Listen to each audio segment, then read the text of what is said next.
सरकारी एवं प्रशासनिक लापरवाही के कारण आम जन प्राय प्रभावित होते रहे हैं। ये बातें प्राय सामने भी आती रही है, किंतु अब हालात ये है कि विभागीय उदासीनता निःशक्तों को भी नहीं छोड़ रहा है और दर्जनों मानसिक रूप से विक्षिप्त महिलाएं और पुरुष सरकार की देखरेख में भी दाने दाने को तरसने को मजबूर हैं। साथ ही स्वास्थ्य सेवा से भी इस कदर वंचित हैं कि एक महिला की मौत भी हो गई, किंतु इसके बावजूद सरकार के लोगों ने इस पर कोई ध्यान नहीं दिया। दरअसल हम बात कर रहे हैं समाज कल्याण विभाग की देखरेख में चलने वाली शांति कुटीर की। इस कुटीर में 52 ऐसे महिलाएं और पुरुष हैं जिनकी मानसिक स्थिति ठीक नहीं है और सरकार की देखरेख में शांति कुटीर के कर्मचारी इन लोगों का देखरेख करते हैं, किंतु हालात ये है कि इन लोगों का देखभाल करना भी कर्मचारियों के लिए आफत बना हुआ है, क्योंकि करीब 1 वर्ष से सरकार ने इन लोगों के भोजन के लिए दिए जाने वाले फंड को रोक रखा है, जिसके कारण यहाँ रह रहे लोगों को सही तरीके से भोजन भी उपलब्ध नहीं हो पा रहा है और अब इनके देखरेख में लगे कर्मचारी भी संस्था को छोड़ने के मूड में हैं, जिसके कारण मानसिक रूप से विक्षिप्त इन लोगों की देखभाल भी मुश्किल हो जाएगी।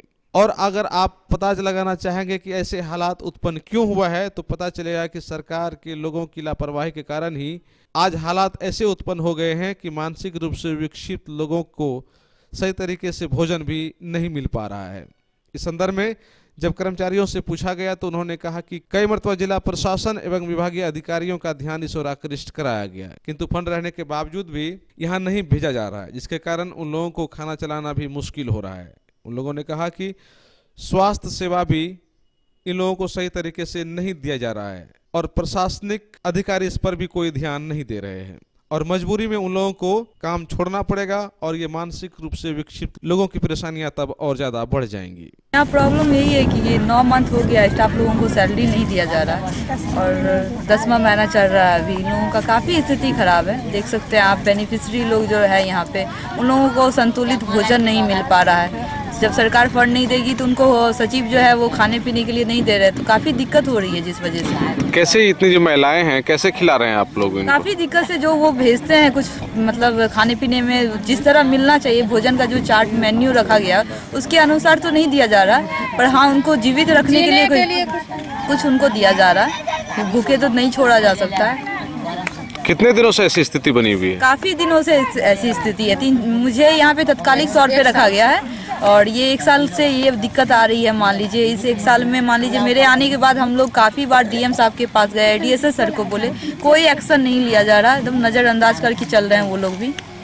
अच्छा, ये लोग मानसिक रूप से कमज़ोर महिलाएं हैं जो यहाँ रह रही हैं और सरकार इनको खाने के लिए व्यवस्था करती है, लेकिन आप कह रही हैं कि ये 1 साल से ऐसी स्थिति बनी हुई है, तो इनकी मानसिक स्थिति भोजन के बिना और सब सुविधाओं के बिना लगता है उस पर प्रभाव पड़ सकता है या पड़ रहा है? पड़ ही रहा है ना। जैसे मान लीजिए इन लोगों को ब्लड का कमी हो रहा है। हाल फिलहाल में एक महिला यहाँ पे अभी निर्धन हो गया उनको खून की कमी थी। सदर अस्पताल में हम लोग उनको भर्ती करवाए, वहाँ से ब्लड के लिए तो आपको बाहर से कर दिया जाता है, वहाँ ब्लड की सुविधा नहीं थी। फिर हम लोग किसी से जान पहचान से कंसल्ट करके उनको ब्लड दिलवाए। भोजन संतुलित नहीं मिलेगा, आप ब्लड चढ़ा के भी आ जाइएगा तो उनको वीकनेस होगा और वो चले गई।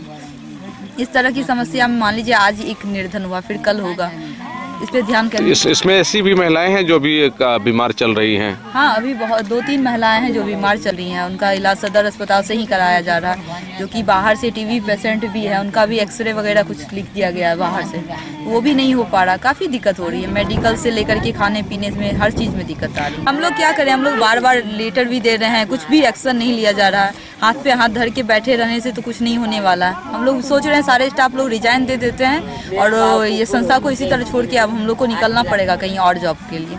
मेरा 1 साल हो गया है। 1 साल से कितना बार पेमेंट हुआ आपको? मात्र जो है 1 साल में हमको 9,500 रुपया पेमेंट मिला है। कितना महीना का? इतना 1.5 महीना का। उसके बाद से अभी तक नहीं मिला? नहीं। मांगते हैं तो क्या कहते हैं? मांगते हैं, डीएम के पास गए तो डीएम बोले कि हम तो आप लोगों को नहीं रखे हैं, जो रखा है उनसे जाकर के मांगिए। सचिव फोन ही नहीं उठाते हैं, कोई एक्शन ही नहीं लेते हैं। मेरे घर में हस्बैंड बीमार हैं, उनका इलाज बंद है, बच्चे को जो कोचिंग से निकाल दिया गया है, भारी प्रॉब्लम है। तो महीना किस हिसाब से रखा गया था? 7,500। और उसमें से काट के तब देता है? कितना काट लेता है? 6,000 टका देता है।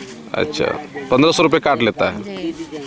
तो पहले एक्सरे करवाना है, जो टीबी पेशेंट है, और एक टीबी पेशेंट और एक्स्ट्रा हो गई है, जिनको उनको मेडिसिन से जोड़ना है, उनका भी एक्सरे करवाना है। ब्लड मुंह से जा रहा है, और उसके बाद जो वेइंग मशीन नहीं है, ये इन लोग का जो हर मंथली जांच होता है, वेट वगैरह इन लोग को चाहिए ना, जो कि टीबी वाली पेशेंट है। कुछ मेडिसिन चाहिए।